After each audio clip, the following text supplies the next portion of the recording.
Good morning, everybody. This is the live webinar from STS. We're going to start in a couple of minutes.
Well, hi everyone, and welcome to this new edition of STS webinars.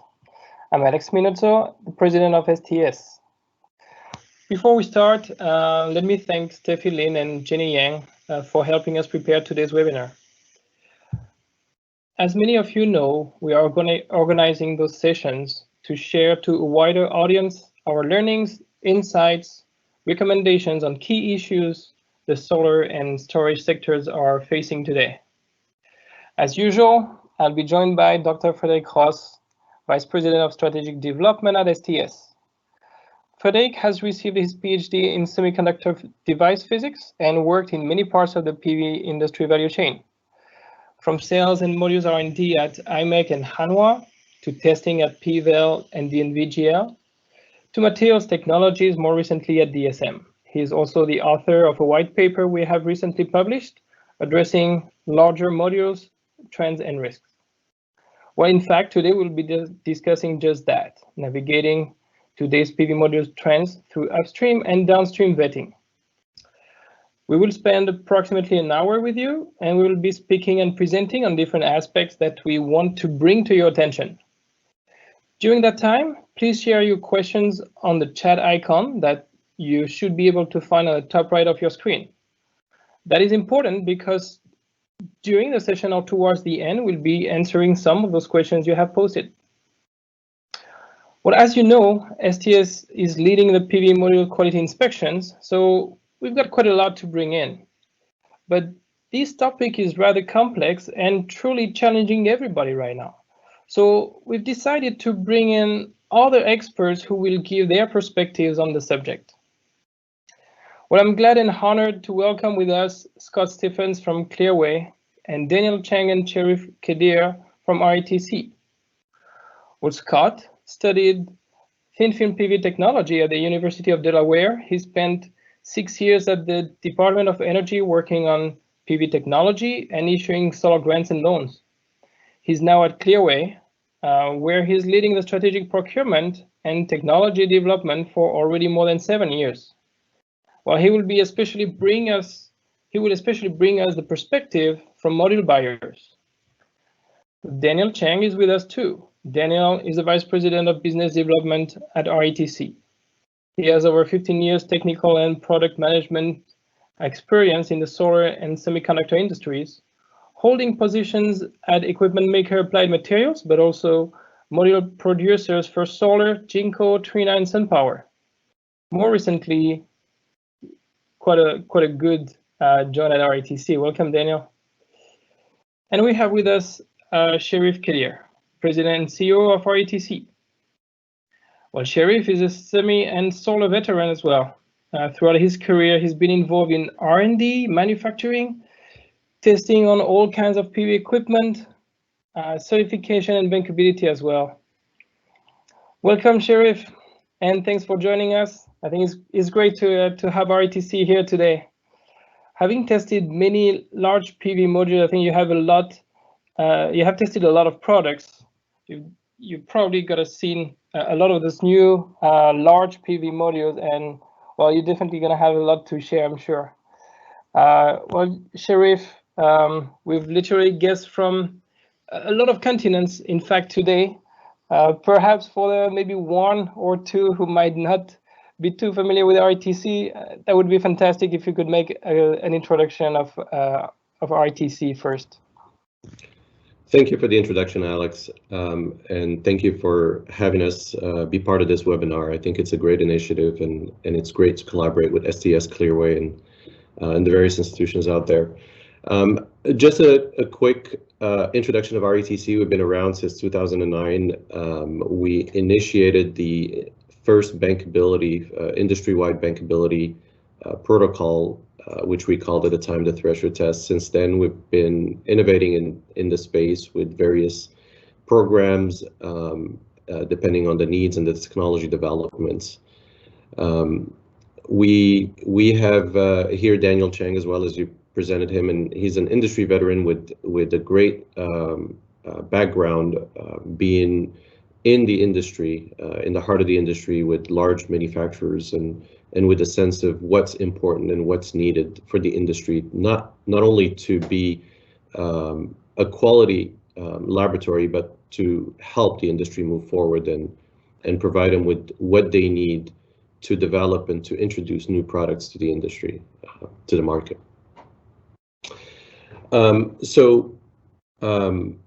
That's basically the history of RETC, and I'd like to hand it back to you, Alex, for the questions.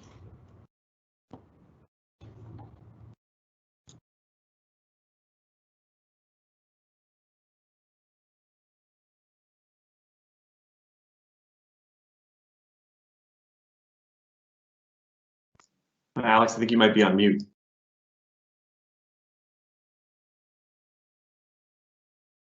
Thank you. That's actually a good security here on the mute button. I'm going to give a quick update on STS for those who might not, who might need a few. Well, STS has been established a bit more than 10 years ago. We've established STS to help buyers of PV modules secure the quality of components they were buying from China.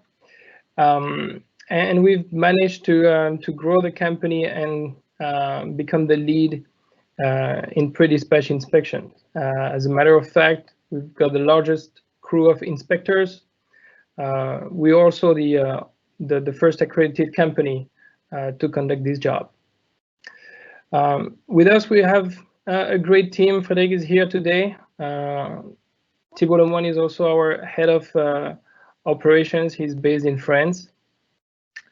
And we have with us a strong and solid team with me here in China to help us build and improve processes around good QA services, execute those services, and maintain the compliance. That's key. We've got a strong team of inspectors as well, located in China, in Vietnam, in Malaysia, and in Thailand.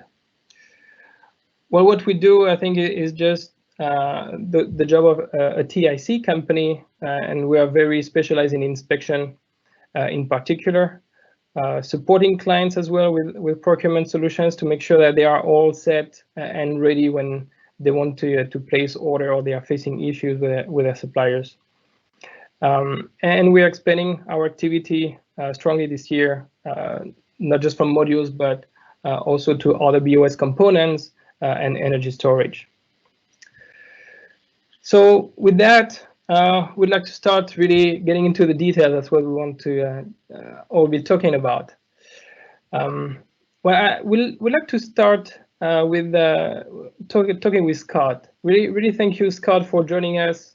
It's really a pleasure having you here. And you're going to bring you the perspective from the buyers.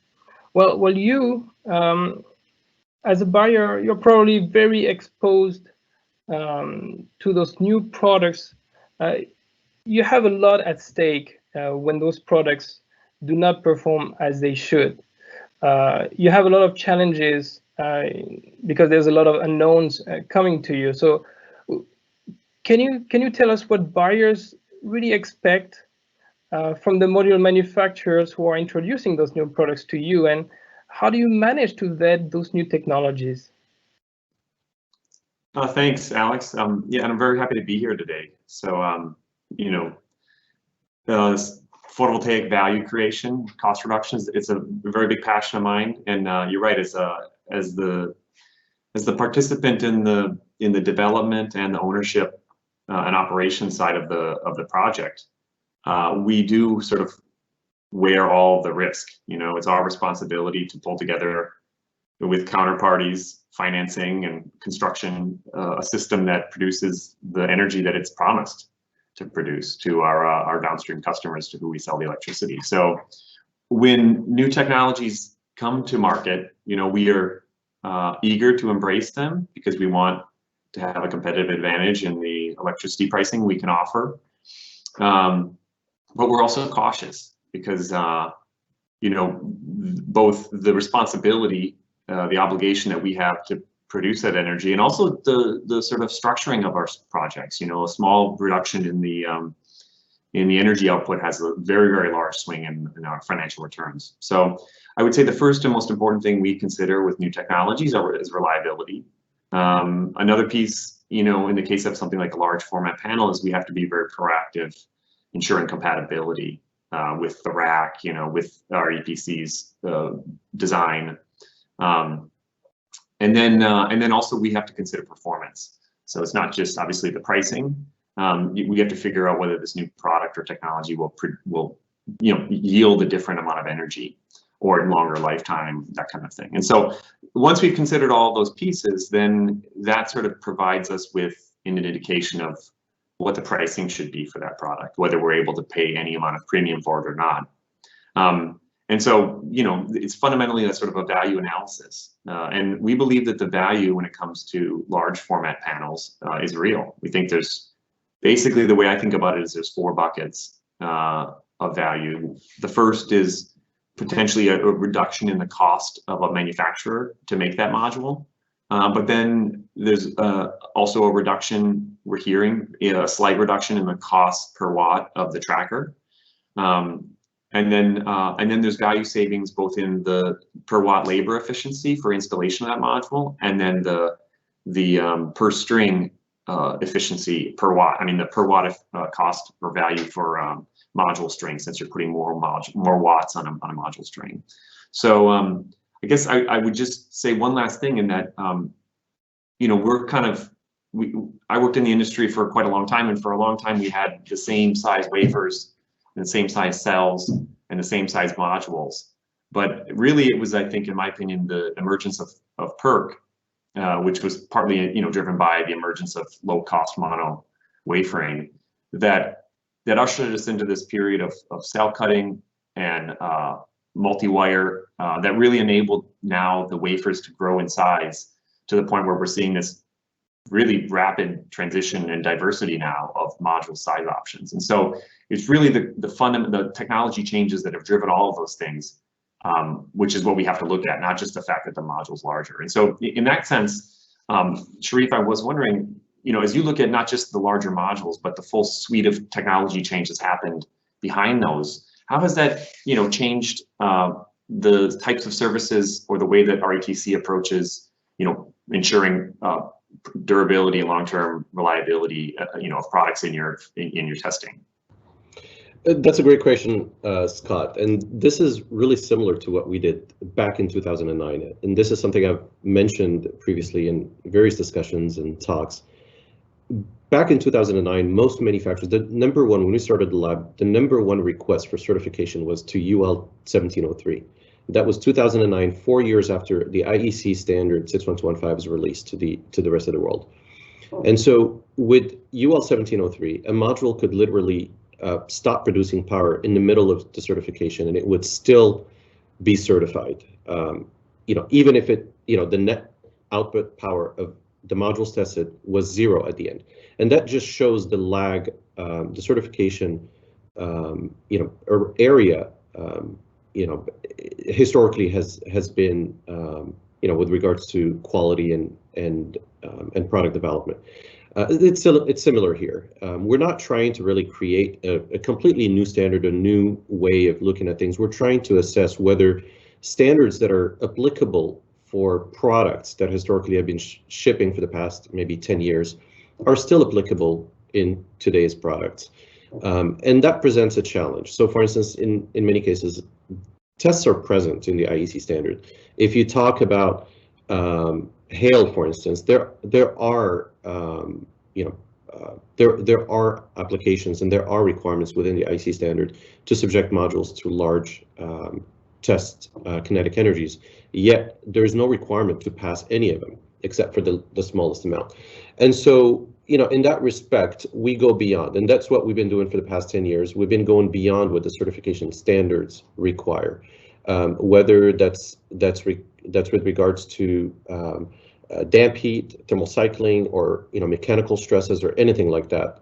In this particular case, as modules get larger, they started to show some susceptibility to certain stresses, for instance, in their mechanical integrity and their ability to withstand severe weather storms, whether high wind loading or high snow loading, or their susceptibility to withstand high kinetic energy impact from hailstones, in particular especially in high hail risk regions. And that's an issue that I think the industry is starting to wake up to, and a lot of the downstream folks like you, Scott, are starting to worry about and trying to find out how to assess the various modules that are in the industry, and within each module manufacturers, how the various bill of materials are vetted and are assessed. And in that regard, we do depend on inspection bodies, for instance, to, at the very least, verify and validate the various bill of materials that we're testing, and how they will perform under various stress conditions. And this is an interesting topic. And for instance, as we do that, we are assessing the risk associated with specific bill of materials and specific products that are submitted to us and that the module manufacturers are committing to the industry. But there are other risks, and in this particular case, I'd like to ask, for instance, Frederick, aside from the initial certification and the thorough due diligence that laboratories like us perform on products, what are some of the important points of attention that developers or financial institutions or the insurance industry should really be looking at and asking when it comes to buying these large modules, at least from the perspective of an inspection body such as STS? Yeah, thanks, Sheriff. Good question. What a coincidence. We have just released a memo describing exactly that. So really thank you for this question. Yeah, joke aside, yeah, we have identified indeed a number of risks when looking at large modules from a manufacturing point of view. So that's also a little bit the power of this webinar, is that we have upstream in the manufacturing side. We are present. We are the boots on the ground. We have the testing part. What are the challenges there? And thank you, Sheriff, for mentioning that. And then of course there are the risk associated to installation and development. And thank you, Scott, for representing this part of the industry. So we did an analysis, a risk analysis on what can go wrong, and actually there are quite a number of things that can go wrong with large modules, because it's important to understand that the higher power module that we see today they are not coming from, not so much coming from the increase of efficiency. You see on this graph, for instance, the efficiency as a function of the module power is actually pretty much scattered all over the place in the data sheets that were pulled out for this slide. So it's really a matter of, okay, increasing the size of the modules, and the size of the modules increase comes mostly from the size of the wafers. So larger wafers that we you know is a hot topic right now. It's in the news almost every other day. Last year there were it was one type of wafer that was dominating the market. This year it's actually the M6 wafers, 166, which is very widely the dominating size. And next year we expect that to shift, and the shift is extremely rapid. Is extremely fast. For everybody who's worked in manufacturing, you know that fast changes are difficult. So we can wonder why it's going so fast. That's a good question, I think, and we can also try to understand, okay, what are the risks of going so fast. So when you take the value chain, you first look at the wafers. It's more difficult to grow larger ingots.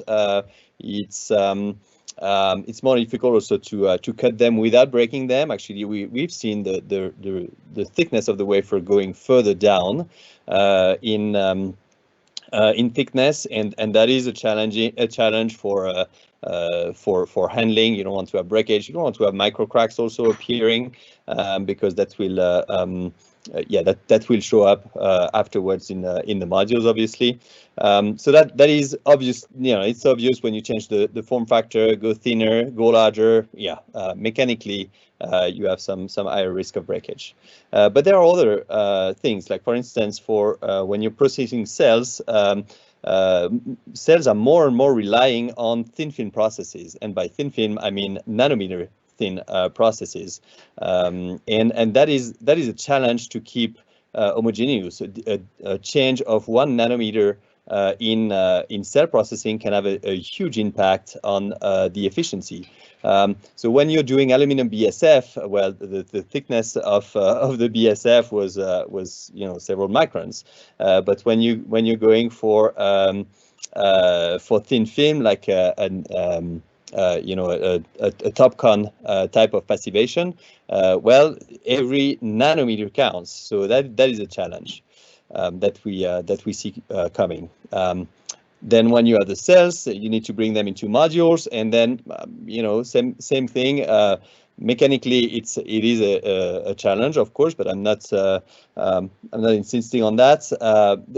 There are other challenges which pop up at this point. Like for instance, if you want to increase the module power, well, you need to increase either the voltage or the currents, or both, actually. Increasing the voltage is not a good idea, and Scott can tell us all about that, because you'll have fewer modules per string, so you'll have to increase the current, and actually increasing the size of the wafer, we do exactly that. So you need to be creative in managing these in order to reduce the joule, the Ri square loss in the cells, in the modules, and actually also in the system. So that is a concern. And then another one that I would like to attract your attention on, because I think it may be overlooked, is about the measurement of these modules.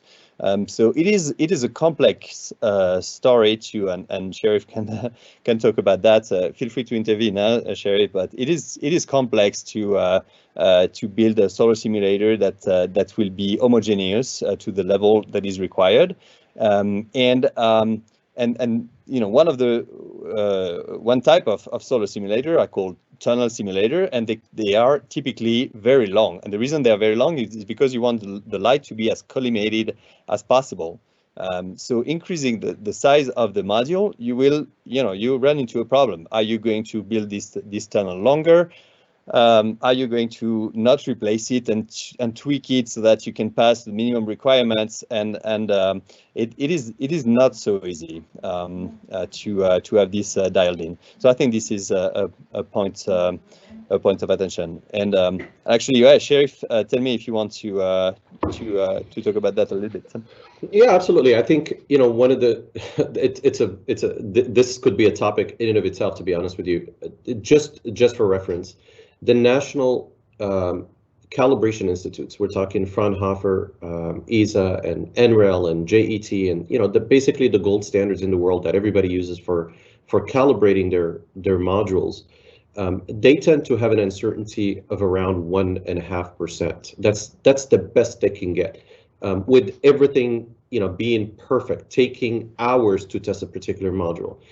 And so the uncertainty associated with assessing the power coming out of a module in a manufacturing line where you're only taking a few seconds to test the module, and you're performing some, you know, temperature compensation, and you know, if you add to that the non-uniformity of the light, and you know, additional issues coming from the large size of the module and the high currents, and you know, resistive losses throughout the measurement, this could be this is an issue. And you know, the manufacturers, I think, are doing a pretty decent job at ensuring this stays under control, but this is definitely an issue that should be looked into.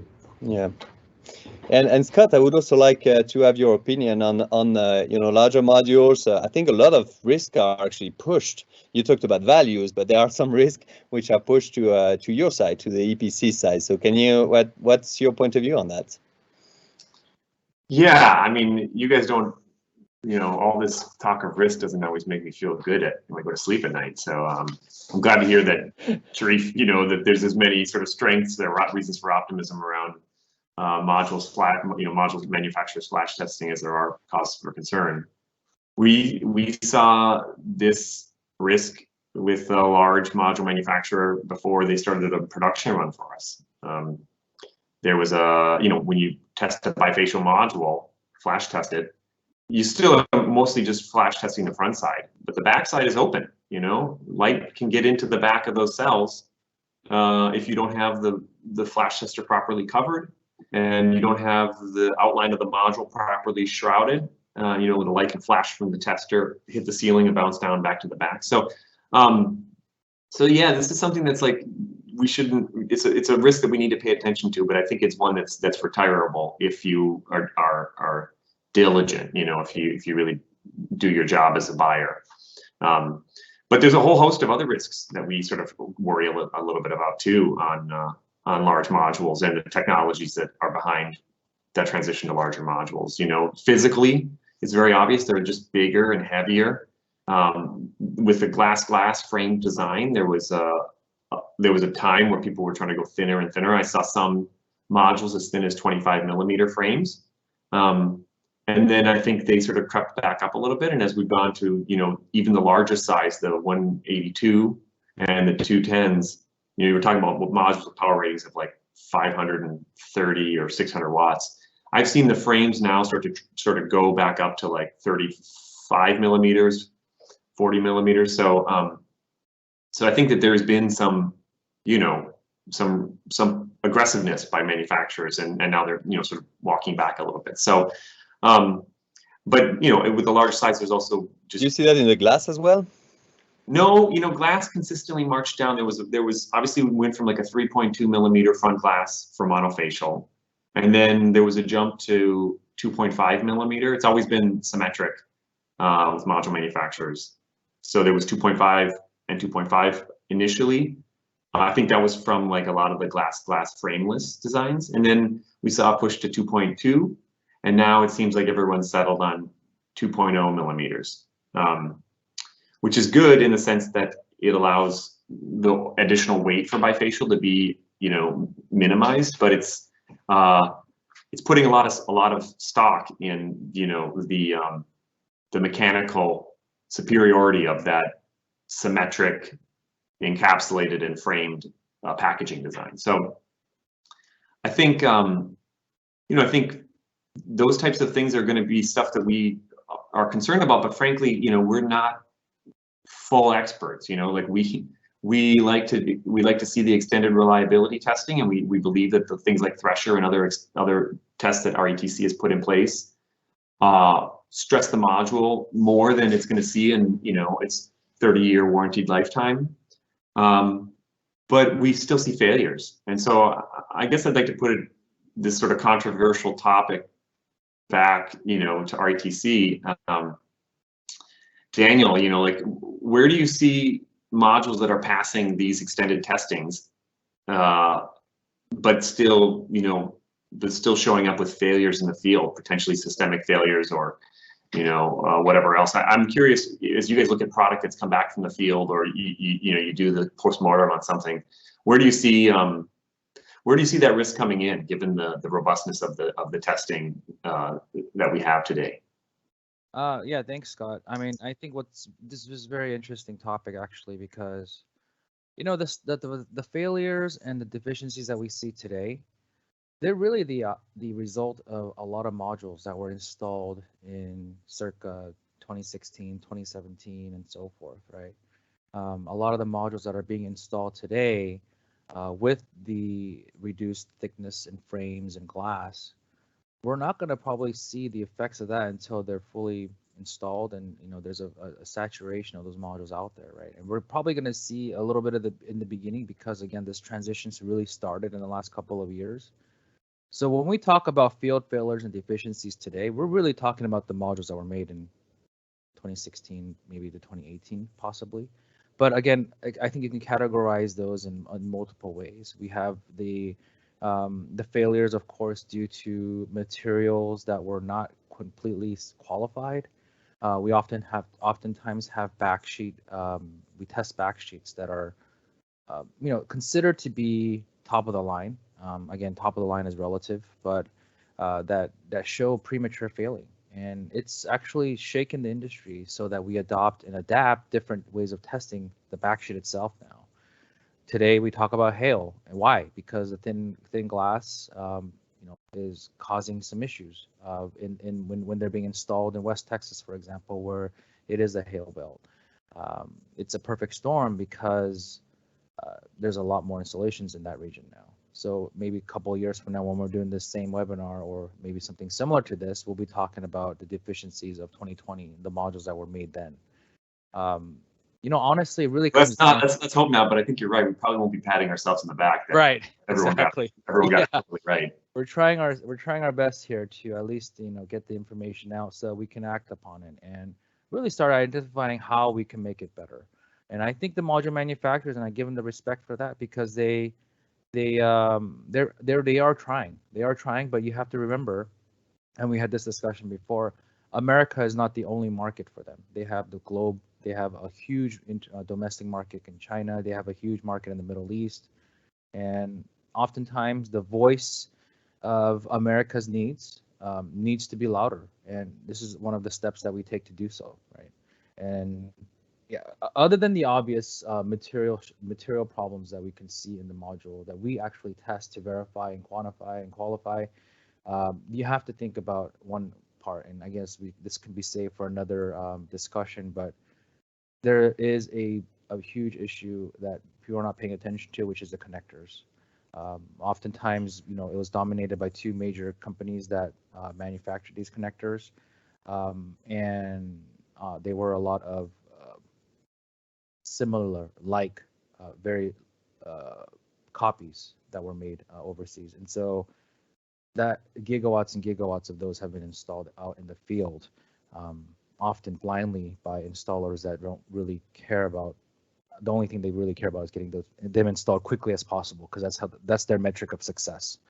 So we can see that. Yeah, connect quickly, they say. Yeah, exactly. Connect quickly, exactly. So we at RETC have a program that we developed early on to address that, and we are seeing a huge uptick in customers that are saying, they're waking up. They're saying, hey, we need to look at these connectors. I test them. We need to make sure that the connections that are out there can be safe. Of course, safety is by far the most important thing in our industry, right? So I think that's going to be one of the biggest things. You have to understand that modules are getting bigger, and where do we stop? I think we're reaching a kind of an agreement, an industry agreement in terms of a size, but the result of this has become, again, a reduction in materials because of the weight. I mean, again, the modules can get really heavy, especially when you go to a bifacial structure, right? And so we really have to pay attention to the materials that are actually are going to be what they say they are. For example, the glass being tempered or heat strengthened. We have to identify that. You have to make sure that something as basic as that must be clear. Another big thing, again, this is from our collective experience here, is the factory of origin for a lot of these products. Oftentimes you'll get products that are a name brand, but they will not be made in a factory that said it would be, that's labeled that name outside on the building, right? That in itself is another huge topic, but workmanship is, the quality of workmanship is real, and you can really see the result of that in the field. And so this is not necessarily the material. They may still be using the same material, same backsheet, same ribbons, same frames, same soldering, everything. But if that wasn't made properly, the workmanship to make that was not done properly, the same exact SKU made in the exact same time frame in the field can exhibit totally different characteristics. Yeah, Daniel, just a quick question. You mentioned the U.S. market versus the rest of the world, and maybe you guys are U.S. focused, but is it your opinion that the U.S. Purchasers tend to have a higher standard than what's expected elsewhere? I think it already does. Actually, there is a higher standard already.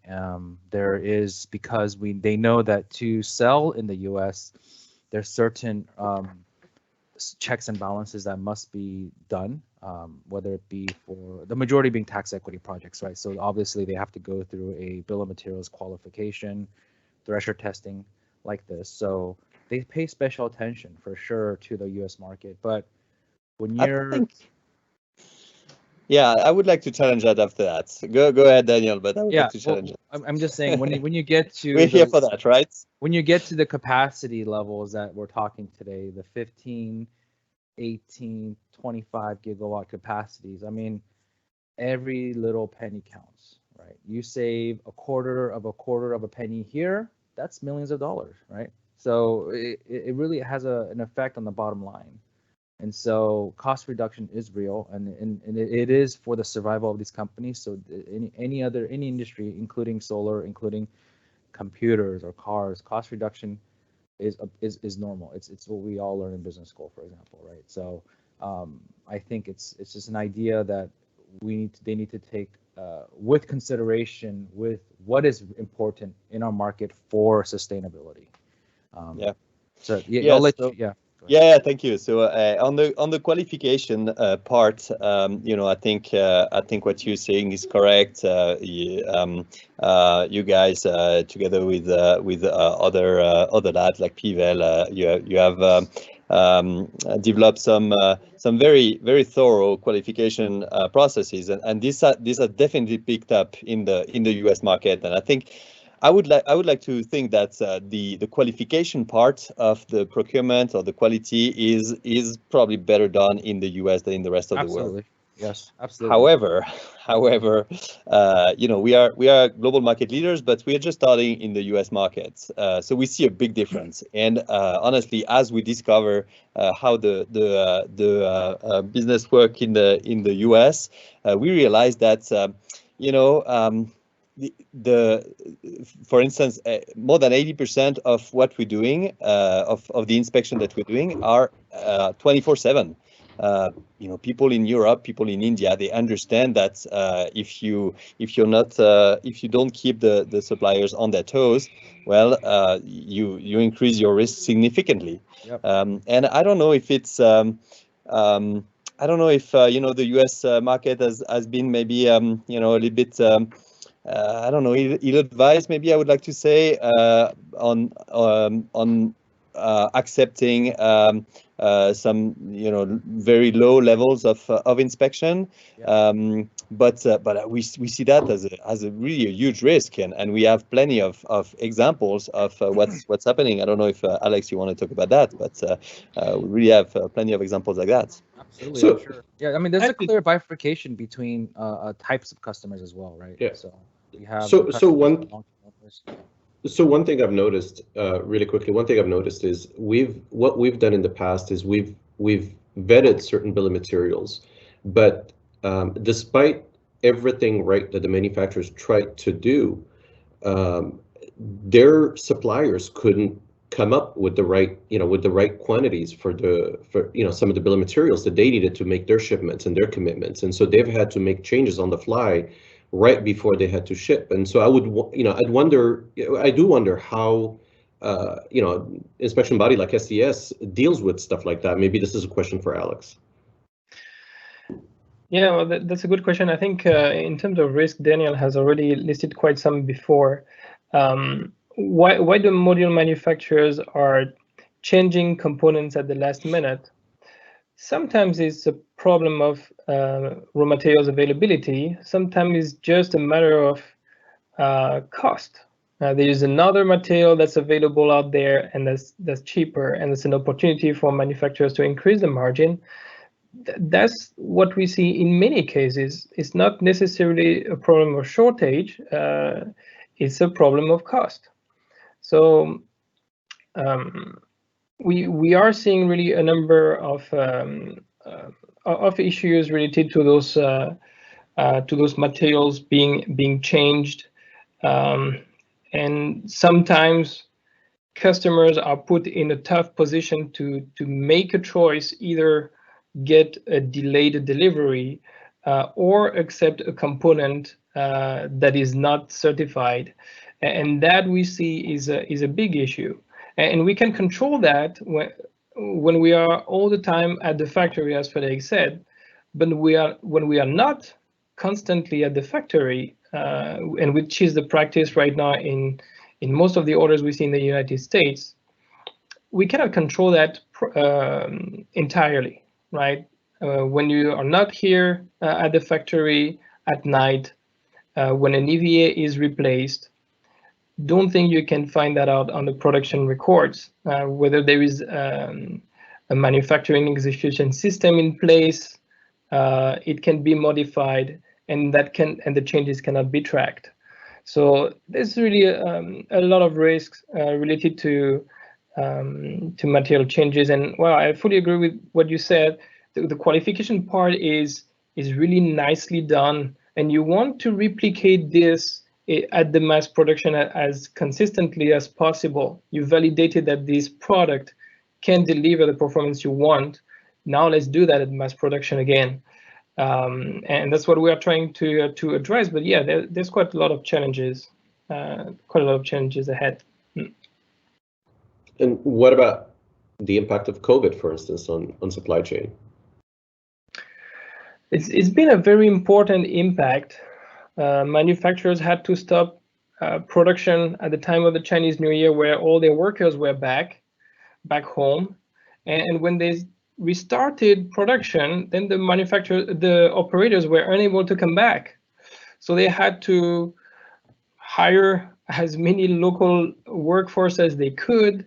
Their suppliers of raw materials were in the same with the same problem. They didn't have qualified labor, but they had to restart production, and they restarted.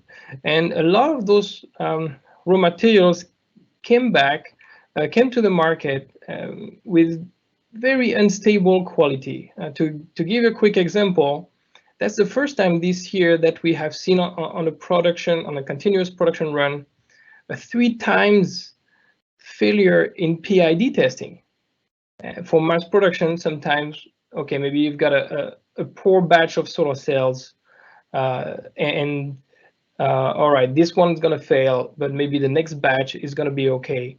And in this particular case, and we're talking about a huge module manufacturer, they failed 3 times in a row, 3 different batches. Was this a glass PoE bifacial module? For this particular one, let me recall. No, that was not. Okay. I mean, it's concerning to me to have PID be something. I thought we retired that in 2011. You know,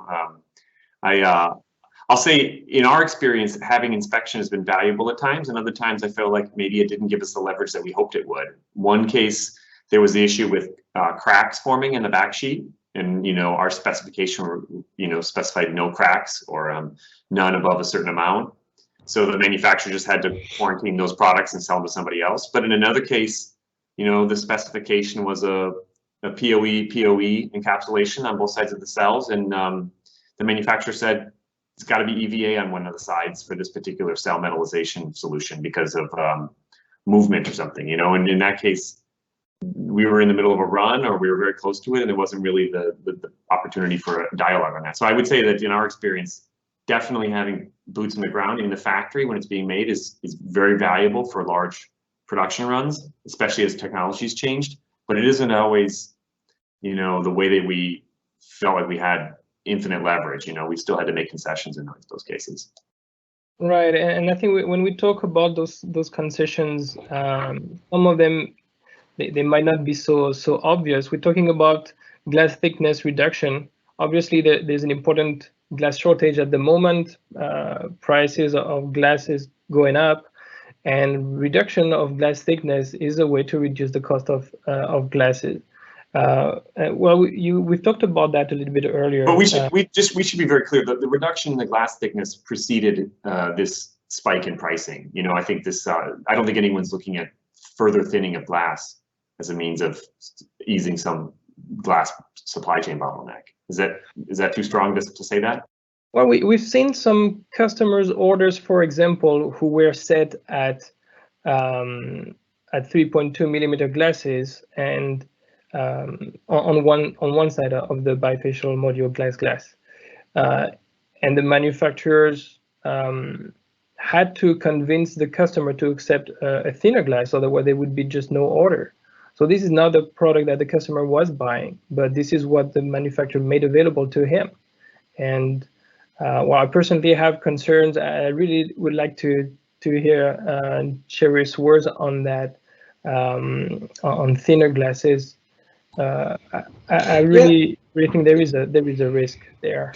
So I think, you know, a couple of things for PID to happen. So I do think that the double class does present a higher risk of PID, just in general. For PID to happen, you need a sensitive cell, and you need an electrochemical reaction between the cell and the glass. And if you have two pieces of glass, you know, sandwiching the cell, then you're increasing your risk. But even on monofacial modules, we did see an uptick in PID failures as well this year. So I definitely second Alex's assessment. And it's really interesting. This is something that we haven't talked about before. So this is interesting to see the validation from an inspection body. But as far as the cost being a driving factor for glass reduction, you know, at the end of the day, everybody out there is trying to make a living and trying to build a company that is with sustainable profitability, right? Nobody expects a company to go out of business trying, you know, to be altruistic. So everybody's, you know, it's natural for module manufacturers to try to reduce their cost. And regardless of the reasons behind the glass reduction, if you take a module that is increasing in size by 20%, that means that's a 20% increase in the amount of glass that you're paying for, right? If you reduce the thickness of that glass, you know, from 3.2 millimeters to 2 millimeters, that's what, you know, 50%, almost 40% reduction in thickness of the glass. That's straight weight that's being shaved off, which is great for the EPCs. But that's 40% of your cost that's disappearing because, you know, these module manufacturers are paying by the weight. They're not, you know, it doesn't matter. I mean, there may be a premium for a large size because there's a, you know, shortage in supply and whatnot. But I do think that cost is a real valid reason for these manufacturers to reduce costs. And it's not a bad thing that they're trying to do that. It's just that there is a risk that comes with this that has to be understood, assessed, and mitigated in power plants. And so, and you know, so maybe another follow-up question for Alex here is, what is STS doing to, you know, to maybe help the industry, whether labs like us, and I know you guys help us a lot in ensuring that the modules that we're receiving for the various tests that we perform are built the way we expect them to. We can't be in every factory out there, so we rely on inspection bodies like you guys to help us with that. But in the grand, you know, picture here, you know, how do you guys help the industry in ensuring that everything is done properly in the way it's supposed to, especially when you talk about issues like supply shortages, because whether it's COVID or the ballooning of demand in the US and other markets, straining the supply chain. or even things that are maybe not as visible to a lot of people, like the forced labor act, right? That SES is supporting. Yeah, I think. Well, in fact, there's quite a lot of mechanisms that are not that strictly in place. So back 2 years ago, we published a first standard for approval of manufacturing and dispatch. We realized that when we did inspection, we had a lot of leverages missing if we wanted to really validate the quality of the batches. As easy as imposing that the right BOM is being used, that we could have access to the right information, that the processes were properly defined, so that, well, the bond that you have tested earlier, that we can put on a contract, then we have all the leverage to make sure that the same is being produced at the same conditions. You've got some old processes, old equipment out there. You've got some newer factories being built up nowadays. Well, we want to make sure that there is at least a set of requirement that is there, and that is streamlining a minimum level of control. So we've published a standard back 2 years ago, and I think it's proven not necessarily to be a very strict requirement, but very comprehensive, and really bringing the trigger so that we can do the job, and customers can have a better assurance that things are being done right. And of course, well, we try to get this standard evolve as the technology evolves. We've introduced addendums to that standard to cover bifacial modules issues, whether it relates to testing, flash testing. You were talking about flash testing earlier, and that's true. Module manufacturers are not that's Scott who mentioned that. Module manufacturers are not testing 100% of the rear side of the PV module. That's just not possible in a workshop. Either the workshop is too short, it's a huge investment maybe to put 2 flashers back to back.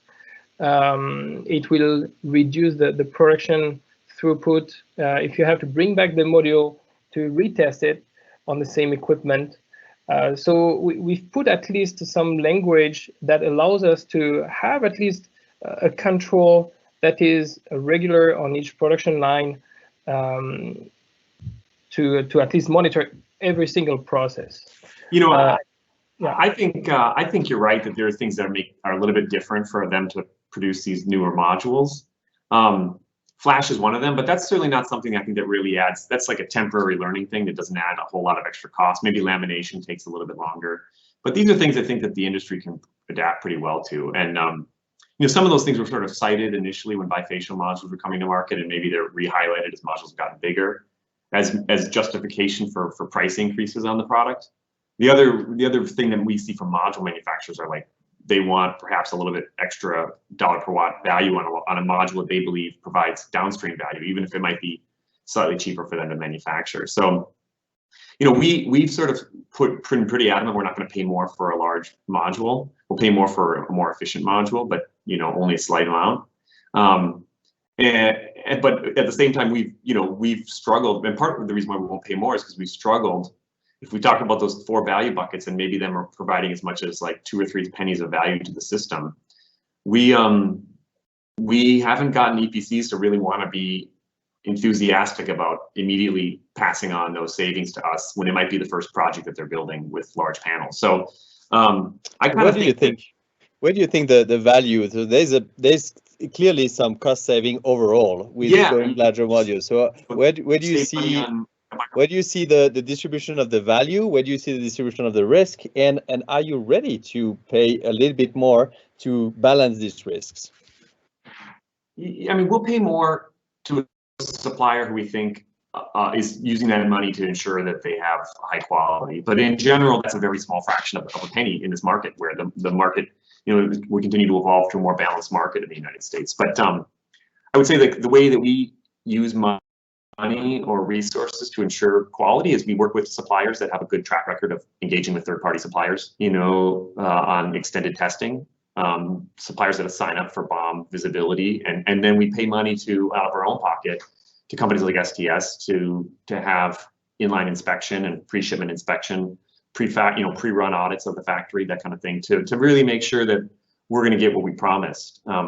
All that said, I still feel like I didn't get a perfect answer. Like, maybe the way to phrase it is, Sharif, if you were to put you in my shoes as a buyer who needs to get a good price and who has to justify, some sort of six-figure inspection spend as being justifiable, what, beyond those things, what would you say it would be prudent for us to do today, given the, whatever new risks you believe there is on these new technology modules? Yeah, so obviously every module manufacturer is doing a certain amount of due diligence, technical due diligence, with laboratories like Retc and working with inspection bodies like STS and others to show and highlight that they're doing everything they can to supply you with a high quality product. What is not clear right now is how these module manufacturers are assessing long-term risks that these new modules are potentially exposing their customers to, which is the developers, the financial institutions funding these, and the insurance companies underwriting these projects. And so what we're setting out to do is to ensure that these risks are understood, tested, evaluated, and communicated to the industry. In this regard, we have developed a hail durability test program that took kind of like a side road, or a parallel road to the certification process, and even the bankability process, similar to what we did in 2009 when we introduced the first bankability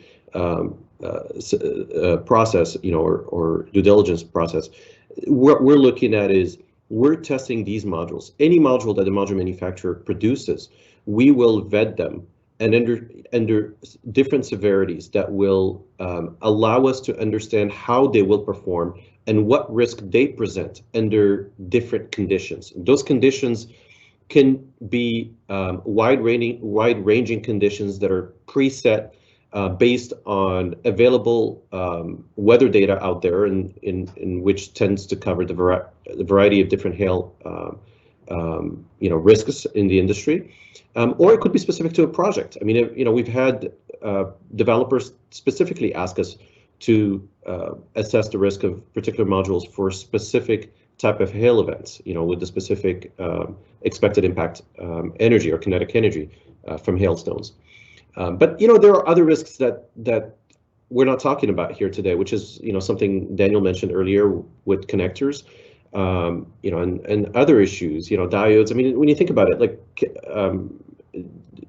Frederick did a great job explaining what's being done to produce higher power from these modules. When you think about it, these module manufacturers are using similar connectors and cables, injection boxes, and diodes on a module that's potentially producing 10 to 20% more current.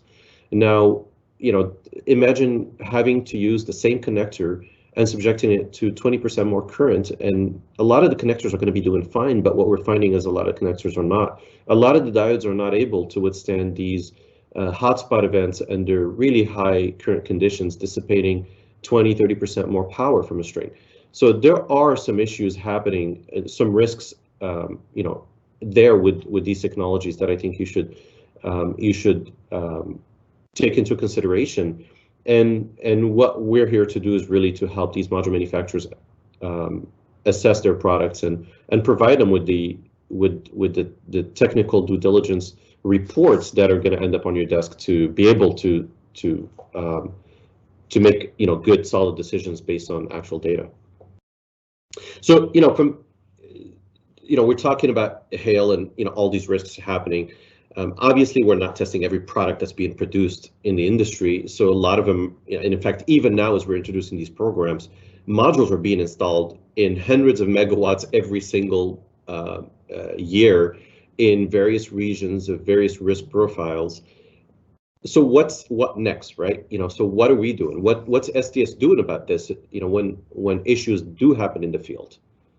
Maybe this is a question for Frederick. Well, we may have to wrap, I think, but I think, as we talked about this in preparation of this call, we spent a lot of time saying, like, well, what do we think about this? Like, are we really believing these new technologies are worth moving this quickly on? And I definitely am going to have follow-up conversations with you guys on connectors and inspection and everything else. But I would say, like, the big picture for me is that it's really a luxury that we are facing these types of questions with this type of change, because the history of photovoltaics has been constantly improving through small iterative changes.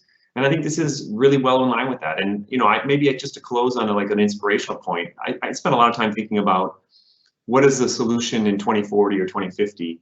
And really, I keep coming back to this fact that, like, we may be 90% cost reduction of where we were 10 years ago, 15 years ago, but we still probably need to have another 90% reduction perhaps by the time we get to 2050 if we really want to power our entire planet with these little rectangles.